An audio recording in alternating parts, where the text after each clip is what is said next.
का सारथी। हरिद्वार दौरे पर राष्ट्रपति रामनाथ कोविंद, दिव्य प्रेम सेवा मिशन के रजत जयंती समारोह में की शिरकत, आश्रम परिसर में लगाया पौधा। मन की बात में पीएम मोदी ने कहा, भारत में बनी चीजों की डिमांड बढ़ी, लोकल को ग्लोबल बनाने का लक्ष्य, आत्मनिर्भर भारत का सपना होगा पूरा। देहरादून में शहीद स्मारक पहुंचे विधानसभा स्पीकर रितु खंडूरी, राज्य निर्माण में अपने प्राण की आहुति देने वाले शहीदों को किया नमन कर दी श्रद्धांजलि। उत्तराखंड बोर्ड की 10वीं और 12वीं की परीक्षाएं कल से होंगी शुरू। इस साल 21 नए परीक्षा केंद्र बनाए गए। परीक्षा केंद्र से 100 मीटर की दूरी तक लागू रहेगी धारा 144। रुद्रपुर में स्पा सेंटर की आड़ में चल रहे सेक्स रैकेट का भंडाफोड़, पति पत्नी गरीब युवतियों से करवा रहे थे देह व्यापार, आरोपी स्पा सेंटर के संचालक पति पत्नी गिरफ्तार। उत्तराखंड में 18 नए संक्रमण के मामले सामने आए, 51 ठीक हुए, 217 सक्रिय मरीजों का चल रहा इलाज। आप देख रहे हैं के न्यूज, खबरों का सारथी। नमस्कार, आप देख रहे हैं खबर उत्तराखंड और मैं हूं आपके साथ शांतनु त्रिपाठी। खबरों की शुरुआत करते हैं। राष्ट्रपति रामनाथ कोविंद अपनी पत्नी के साथ देहरादून पहुंचे। राजभवन में बोनसाई गार्डन के पुनरुद्धार तथा विस्तारीकरण कार्यों का लोकार्पण भी राष्ट्रपति ने किया। राज्यपाल लेफ्टिनेंट जनरल गुरमीत सिंह तथा राज्य की प्रथम महिला गुरमीत कौर भी इस अवसर पर उपस्थित रहे। इस बोनसाई गार्डन को 1500 वर्ग मीटर क्षेत्रफल में विस्तारित किया गया है। गार्डन में लगभग 220 प्रकार के बोनसाई पौधे संरक्षित किए गए हैं, जिनमें फ्लावरिंग बोनसाई, फ्रूट बोनसाई, क्लाइम्बरस तथा विभिन्न लुप्तप्राय प्रजाति के बोनसाई पौधे रखे गए हैं।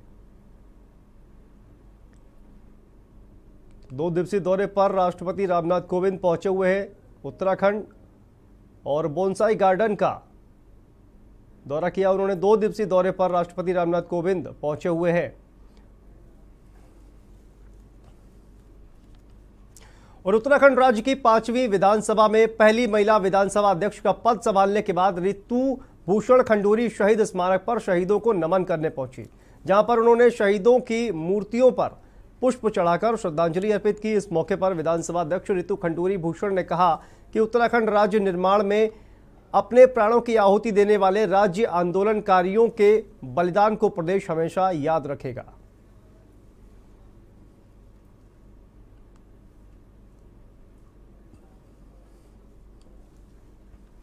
और लंबे आंदोलन के बाद आखिरकार गैरसैंण को ग्रीष्मकालीन राजधानी घोषित किया गया, लेकिन इसमें ज्यादा शासकीय कार्रवाई नहीं हो पाती।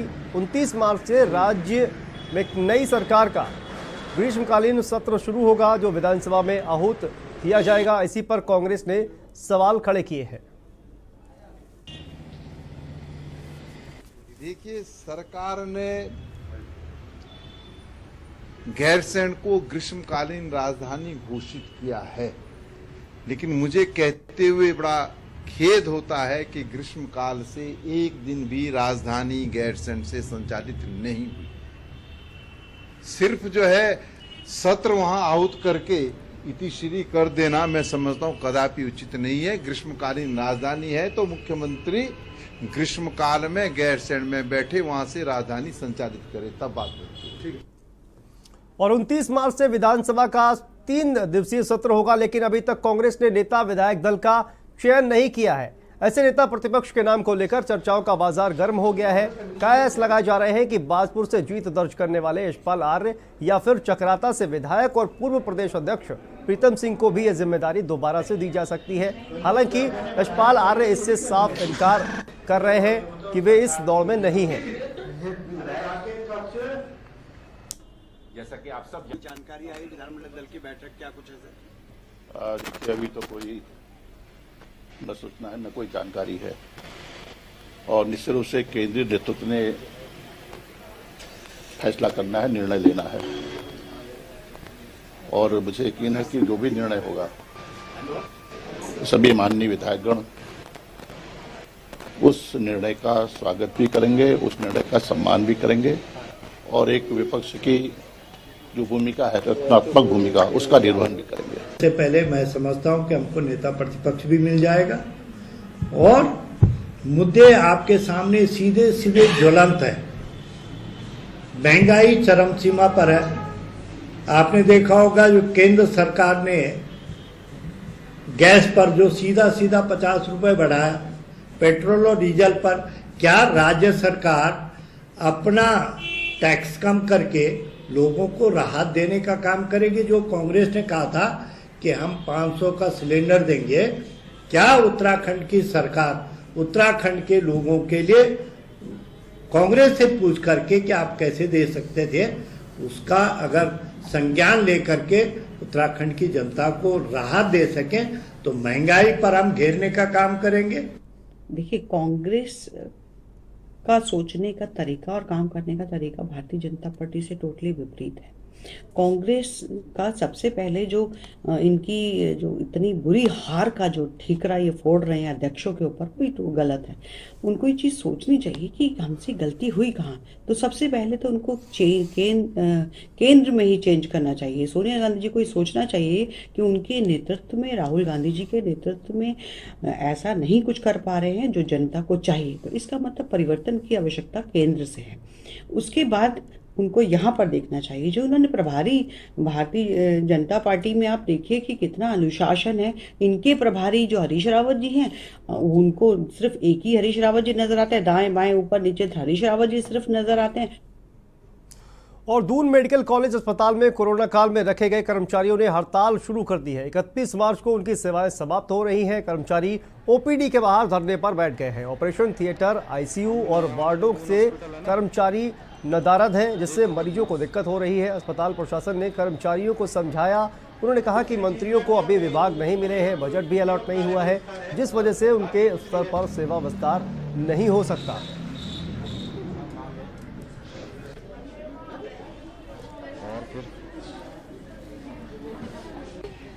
मैम, ये तो बहुत ही शर्मसार बात है हमारे लिए भी और सरकार के लिए भी कि हमको उस समय तो हमें भगवान का रूप भी दिया गया था। हम ये मानते हैं कि हमारे कई साथी ऐसे भी जिन्होंने अपने परिवार के जनों को खोया है और तब भी निरंतर अपनी सेवा भाव को रखते हुए यहाँ पे उन्होंने कार्य किया। और ये तो बहुत ही हमारे लिए शर्मसार बात है कि सरकार हमारे बारे में कुछ सोच नहीं रही है। हमारी यही धामी जी से हमें काफी उम्मीदें हैं, क्योंकि एक युवा मुख्यमंत्री हमारे राज्य को मिला है। तो हम चाहते हैं कि इस विधानसभा सत्र में हम लोगों की बातें रखी जाए। कल भी हम मुख्यमंत्री जी के कार्यालय में जाके हमने पत्र दिया है, तो हमें उम्मीद है कि धामी जी हमारे बारे में कुछ न कुछ पॉजिटिव सोचेंगे। मुश्किल था, जैसे आप जानते हैं कि हॉस्पिटल में जितने भी कर्मचारी हैं उसमें लेडीज जेंट्स तो कुछ होता नहीं, सब एक समान कार्य किया जाता है। खुद हम लोग ने डेड बॉडी पैक की है, डेड बॉडियां पैक की हैं और कभी देखा भी नहीं था हॉस्पिटल में ऐसे क्या कोविड ये वो। उस टाइम पे हमने जी जान से कि रोजी रोटी के लिए कि चलो सरकार ने हमारे लिए और हमें सेवा करने का मौका मिला, लेकिन ये बार बार जो कोविड का टैग है ये हमारे सर से हटाया नहीं जा रहा है। हमें सिर्फ कोविड वॉरियर को जितनी महत्व दिया गया था उस टाइम ऐसा लग रहा था एक भगवान का रूप है, लेकिन आज कोविड वॉरियर को इस तरह से धरना देना पड़ रहा है। सॉरी, धरना तो हम ये नहीं कहेंगे, अभी हमारा कार्य बहिष्कार है और शांतिपूर्वक है। और अगली खबर का रुख करते हैं रुद्रपुर शहर की पॉश कॉलोनी आवास विकास में स्पा सेंटर की आड़ में चल रहे 6 रैकेट का एंटी ह्यूमन ट्रैफिकिंग यूनिट ने भंडाफोड़ कर दिया है। स्पा सेंटर का संचालक हरियाणा, दिल्ली और रुद्रपुर की गरीब युवतियों को लालच में फंसाकर देह व्यापार करवा रहा था। एएसटीयू की टीम ने आरोपी स्पा सेंटर के संचालक और उसकी पत्नी को गिरफ्तार कर लिया है।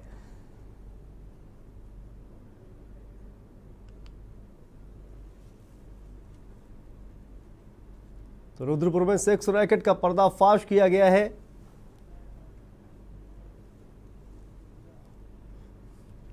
और रुड़की में शादी समारोह में हर्ष फायरिंग करते आज तक आपने बारातियों को ही देखा होगा, लेकिन रुड़की के डंडेरा में खुद दूल्हे राजा हाथ में बंदूक लेकर फायरिंग करते नजर आ रहे हैं। इस बंदूकबाज दूल्हे ने बारातियों और मेहमानों के बीच हर्ष फायरिंग की।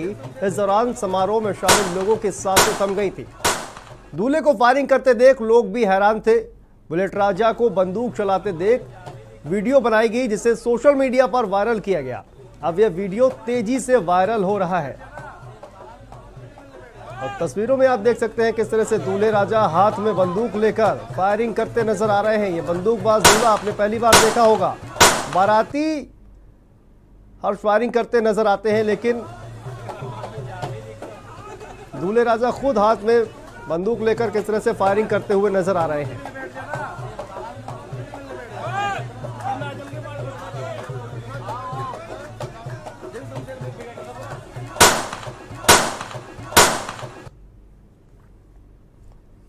और काशीपुर के ITI थाना क्षेत्र में नवविवाहिता दहेज की प्रताड़ना सहन नहीं कर पाई और खुदकुशी कर ली, जिसके बाद परिजनों ने थाने में शिकायत दर्ज कर पुलिस के साथ विवाहिता के घर पहुंचे तो वहां पर शव मिला। इसके बाद पुलिस ने शव कब्जे में ले लिया है और पोस्टमार्टम के लिए भेज दिया है।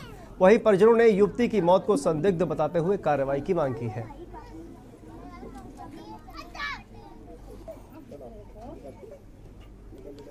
शादी हुई लॉन्डन में हुई तो मैंने दिए मोटरसाइकिल किस्तों पर लिकार के, पलटीना मोटरसाइकिल, एक दिया डबल बेड और एक दिया अलमारी और एक दिया वो पानी वाली टंकी। घटना अब ये हुई है कि कल शाम हमने करा फोन, भैया गया था वहाँ आगरे, बुलाया पेठे की मिठाई तो बहन ताई फोन कर रहा है तो फोन नहीं उठाया लड़की ने, किसी ने भी फोन नहीं उठाया, जवाब नहीं आया। 9 साढ़े 9 बजे 10 टाइम का होगा कि तो नहीं पता, तो सुसन ने फ़ोन करा तुम्हारी लड़की ख़त्म हो गई। उसके बाद फ़ोन काट दिया। हम गए बाजपुर थाने में, उन्होंने कहा कि तुम अपनी रिपोर्ट लिखवाओ पट्टी जाकर। पट्टी कही तो उन्होंने कही काशीपुर लिखवाओ। जब काशीपुर हम गए, जब जाकर हमने वहाँ बताया, जब जाकर वो लोग आए, जब देखा हम वहाँ पहुँचे, लड़की हमारी चारपाई पे पड़ी थी दहेज के मारे। अब हम पुलिस से ये मांग करते हैं कि उन्हें बस सजाएं मौत हो जाए। ये एक बाजपुर निवासी एक लड़की की शादी हमारे यहाँ परमानंदपुर में हुई थी। लड़की का नाम साजिया, उम्र 20 वर्ष है। लगभग 1.5 साल पहले उसकी शादी हुई थी यहाँ, जिसने कल जो है किन्हीं कारणों से इनके आपस में विवाद हुआ, तो विवाद के बाद उसने आत्महत्या कर ली है, जिसका पोस्टमार्टम कराया गया और बाद पोस्टमार्टम बॉडी जो है उनके घर वालों को सुपुर्द की जा चुकी है। अब तहरीर आएगी तो उस हिसाब से करेंगे। और देवभूमि का प्रवेश द्वार मंगलौर गुड़ और आम के लिए देश के कोने कोने में मशहूर है। यहाँ का आम देश के कई हिस्सों में सप्लाई किया जाता है। मंगलौर का आम प्रसिद्ध होने के साथ यहाँ के अधिकतर किसान आम की फसलों पर निर्भर है। कोरोना काल के पिछले सालों से आम की जो फसल है उसकी सप्लाई नहीं हो पाई थी, जिसके किसानों को भारी घाटे से जूझना पड़ा। लेकिन इस बार आम का व्यापार करने वाले किसानों के चेहरे खिले हुए हैं। आम के बागों में इस बार अच्छी फसल होने की उम्मीद है। बागों में इस बार फसल का अच्छा बौर आया हुआ है। इस बार किसानों को आम की फसल में बढ़ोतरी होने की उम्मीद है, जिससे 2 सालों से आम की फसल में हो रहे घाटे की भरपाई हो सके।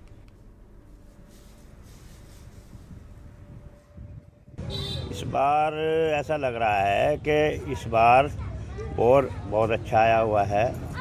जहाँ भी देखो तमाम बोर ही बोर लगा हुआ है। इस बार उम्मीद है इंशाल्लाह। मंगलौर का आम फेमस है और हमेशा मंगलौर के आम की चाहत होती है, विदेशों में जाता है, एक्सपोर्ट होता है। और यहाँ के बड़े बड़े ठेकेदार जो हैं वो इनका ज़्यादातर माल कलकत्ता, मुंबई, झरिया और तमाम दीगर सूबों में जाता है। आम को फलों का राजा कहा जाता है। मंगलौर क्षेत्र में आम का कारोबार काफ़ी मात्रा में किया जाता है।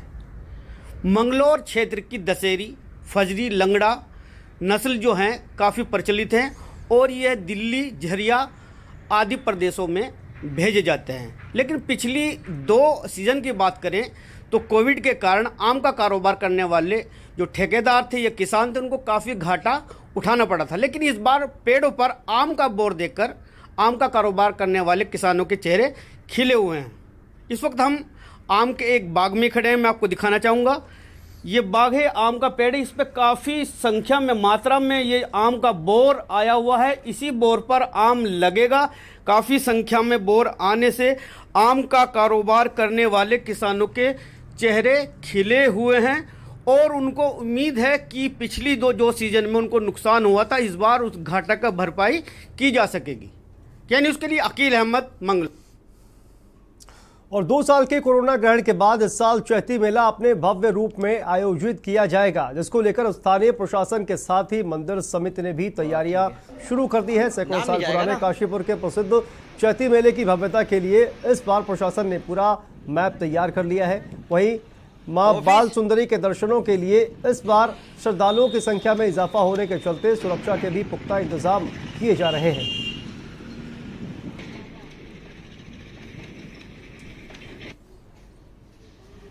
सुंदरी का जो कुमाऊं का बल्कि उत्तरी भारत का सुप्रसिद्ध चैती मेला है, इस बार 2 अप्रैल से प्रारंभ होने जा रहा है।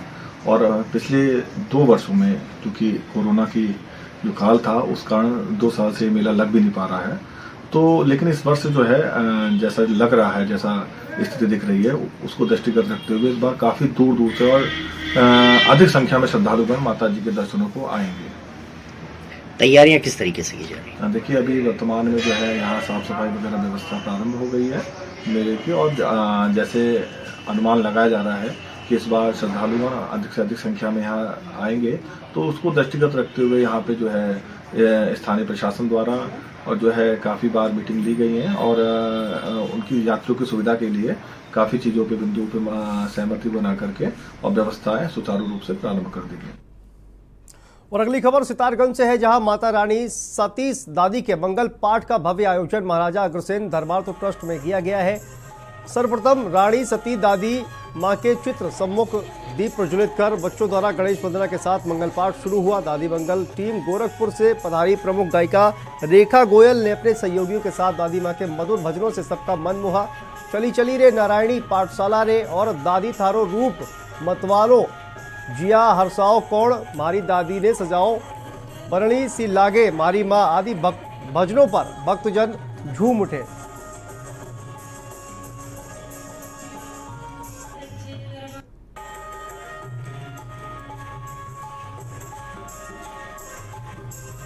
आज हमारा ये प्रोग्राम यहाँ पर रानी सती दादी जी की उपलक्ष्मी में रखा गया है।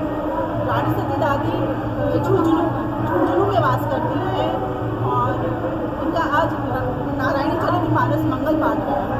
आज मंगल पाठ हो रहा है यहाँ पर। रानी सती दादी माता मंदिर जो है राजस्थान के झुंझुनू जिले में बहुत ही भव्य मंदिर है। लगभग 400 वर्ष पुराना वहाँ पर मंदिर है और रानी सती दादी माँ का एक बहुत पुराना इतिहास रहा है। उनके आशीर्वाद से आज यहाँ महिलाओं ने मंगल पाठ का एक बहुत बड़ा जागरण यहाँ पर किया है और आप देख रहे हैं कि यहाँ पर खूब महिलाएं यहाँ पर एकत्रित हैं और पूरे राजस्थानी अपने जो परिधान है उसमें यहाँ पर मंगल पाठ कर रही है। और यहाँ पर रुकते हैं छोटे से ब्रेक के लिए। ब्रेक के बाद फौरन हाजिर होते हैं।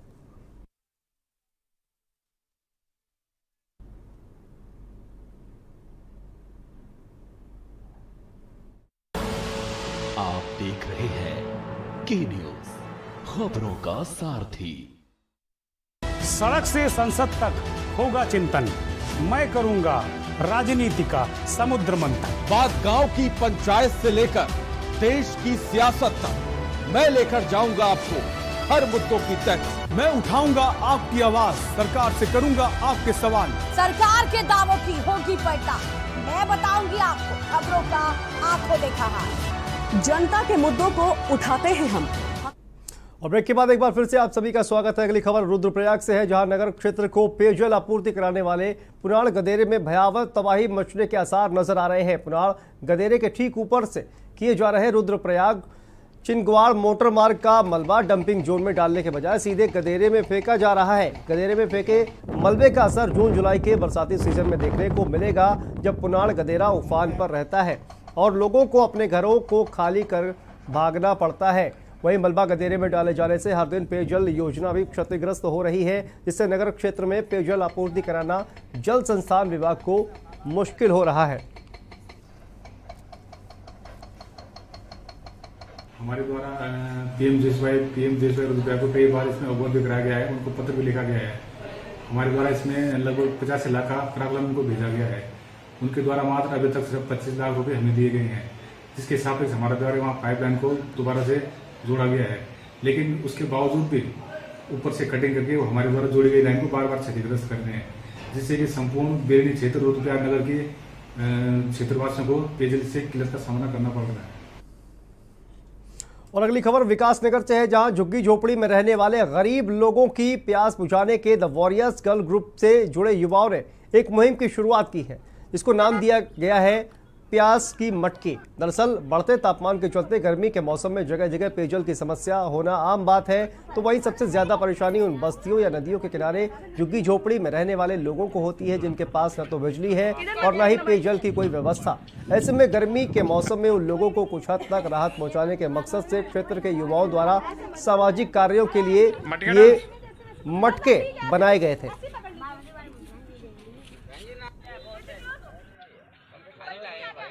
ठीक है, ये बढ़िया है। जब गरीब आदमी है, मजदूर आदमी है, हमारे पास न फ्रिज है ना कुछ भी है, ये ठंडा पानी रहेगा, इससे बढ़िया है, अपना काम चलेगा। तो ये सब तरह की करी है इन्होंने, पहले भी राशन भी दिया है इन्होंने, कपड़े भी दिए, सारी चीज देते हैं ये। चलते हुए महीने में आप देख सकते हैं कि गर्मी बहुत पड़ रही है और ये झुग्गी बस्ती है, तो इन लोगों के गर्मी का सामना करना पड़ता है। तो इसके तहत हम लोगों ने जो ये मुहिम छेड़ी है, इस महीने में हम लोग 1000 मटके का सहयोग लोगों को देंगे, जो हमारे द्वारा आज से शुरू कर दिया गया है। और हम लोग भी स्टूडेंट हैं, तो हम लोग भी इतनी व्यवस्था नहीं कर पाते, तो जो मटके हम लोगों को धीरे धीरे हम लोग अपनी पॉकेट मनी से कुछ डोनेट करेंगे, कुछ इकट्ठा कर करके ये मटके लोगों तक पहुँचाते रहेंगे। और हरिद्वार के सिडकुल थाना क्षेत्र के डेंसो चौक पर एटीएम झपट्टा मार और एटीएम बदलकर पैसे ठगने वाले गिरोह के एक सदस्य को पीड़ित ब्रजेश पाल के चिल्लाने पर स्थानीय लोगों ने पकड़कर पुलिस के हवाले कर दिया है। वहीं प्राप्त जानकारी के अनुसार ब्रजेश पाल नामक एक व्यक्ति जो डेंसो चौक स्थित एटीएम से पैसे निकाल रहा था, तभी 2 झपट्टा मार बाइक सवारों ने उसका एटीएम छीनकर भागने लगे। तभी पीड़ित के द्वारा शोर मचाने पर एटीएम झपट्टा मार गैंग के एक व्यक्ति को स्थानीय लोगों ने पकड़कर उसकी जमकर पिटाई कर दी और उसे जमकर पीटने के बाद सिडकुल पुलिस के हवाले कर दिया।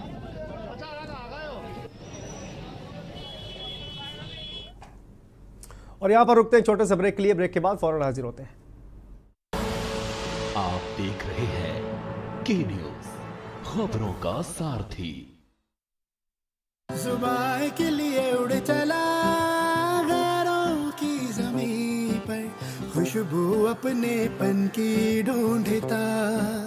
और दूर कितना भी जा, इस जुबान से दूर ना जा पाओगे। विमल, बोलो जुबान केसरी।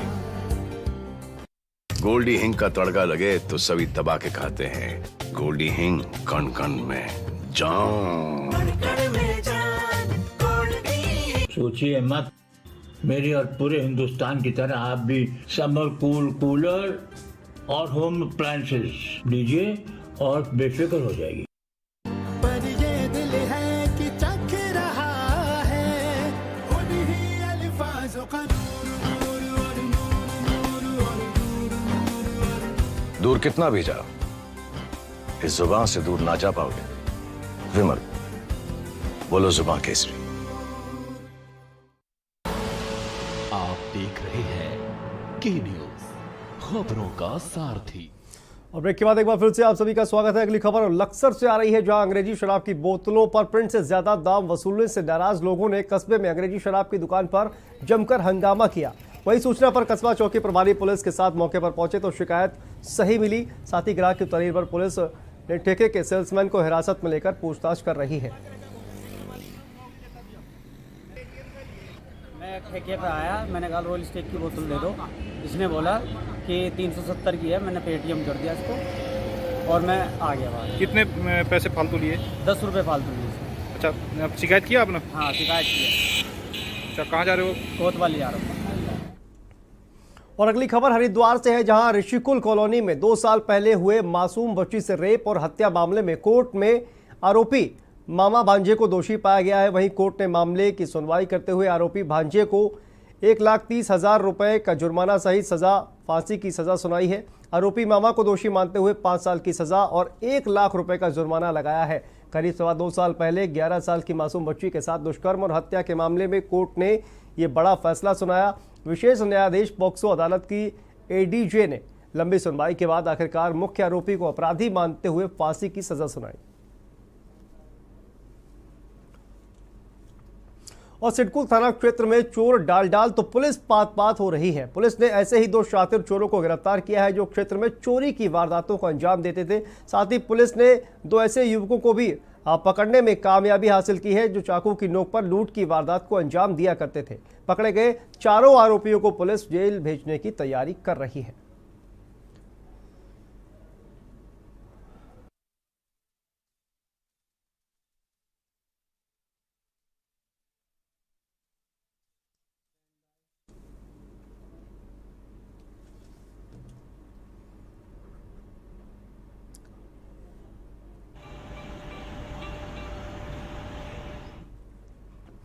और अल्मोड़ा भवाली हाईवे स्थित निगलाट ग्राम सभा की निजी भूमि में बोरिंग करने पर ग्रामीणों ने धरना प्रदर्शन करते हुए विरोध किया। ग्राम प्रधान के साथ मिलकर ग्रामीणों ने कुमाऊं कमिश्नर को पत्र भेजा। उन्होंने लिखा कि मल्ला निगलाट में ग्रामीणों की अनुमति के बिना बोरिंग की जा रही है। ग्रामीणों से पूर्व में कोई अनापत्ति नहीं ली गई। गांव के 350 लोग सालों पुराने जल स्रोत के पानी पर निर्भर है। बोरिंग से जल स्रोत के अस्तित्व पर खतरा है। निगलटिया ग्राम प्रधान पंकज ने बताया कि गांव में निजी भूमि में बोरिंग की जा रही है और उनके पास जिलाधिकारी की परमिशन है। उन्होंने बताया कि 15 फरवरी को 2 नोटिस एक साथ आए थे। 3 दिन में ग्रामीणों के साथ बैठक कर जवाब देने को कहा गया था। एक बैठक के बाद कोरम पूरा होने से निर्णय नहीं निकल पाया। आगे खुली बैठक में निर्णय लिया जाएगा। प्रशासन ने एक पक्षीय कार्रवाई कर बोरिंग के आदेश दिए हैं। इसका ग्रामीण विरोध कर रहे हैं। अरे यार तुम्हारी वीडियो बननी, तुम यहाँ दिल्ली का टिकट कटवा रहे हो यार, कैसे लोग। और अगली खबर पौड़ी से है, जहां जनपद की श्रीनगर विधानसभा के विकासखंड थैली सैंड के प्राथमिक विद्यालय कुड़ेत के प्रधानाचार्य प्रदीप कुमार पर स्कूल संचालित रहने की अवधि में शराब में धुत रहकर बच्चों के भविष्य से खिलवाड़ करने का आरोप है।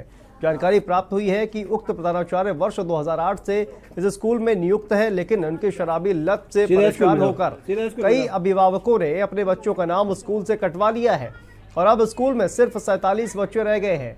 आरोपी प्रधानाचार्य पूर्व में स्कूल में ही निवास भी करता था, लेकिन शराब पीकर ग्रामीणों के साथ हंगामा करने पर वर्ष 2018 में स्थानीय ग्रामीणों ने इन्हें स्कूल में निवास नहीं करने दिया।